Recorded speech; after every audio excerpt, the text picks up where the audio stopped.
हल्ली 7-8 वर्षाच्या असतानाच मुली मोठ्या व्हायला लागल्यात. म्हणजे काय तर 8व्या वर्षातच मुलींना पिरियड्स येत आहेत. 6व्या वर्षात ब्रेस्ट डेव्हलपमेंट व्हायला लागले आणि शरीरामध्ये वेगवेगळे बदल व्हायला लागलेत. म्हणजे मुली किशोरावस्थेत लवकरच जायला लागल्यात आणि हे नॉर्मल घेऊ नका. कारण खूप कमी वयामध्ये पिरियड्स आल्यामुळे म्हणजे शरीराचे बदल होतात, शरीराने मोठ्या होत आहेत, पण त्या मानसिकदृष्ट्या बौद्धिकदृष्ट्या लहानच राहतात. याच्यामुळे लो कॉन्फिडन्स, एन्झायटी अशा बऱ्याच प्रॉब्लेमना मुलींना फेस करावं लागतं. याची कारणं भरपूर आहेत.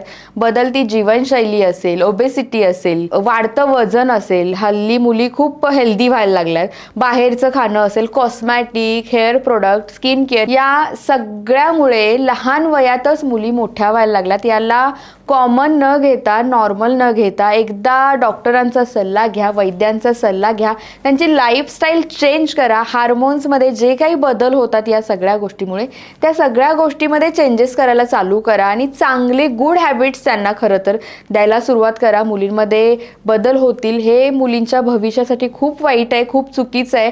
याचा मोठा व्हिडिओ आमच्या मराठी वैद्य या यूट्यूब चॅनेलला आहे. याची माहिती तुम्ही घेऊ शकता. हे यूट्यूब चॅनेलला हा व्हिडिओ बघा आणि सगळ्या पालकांनी आपल्या मुलींची, आपल्या मुलांची काळजी घ्या.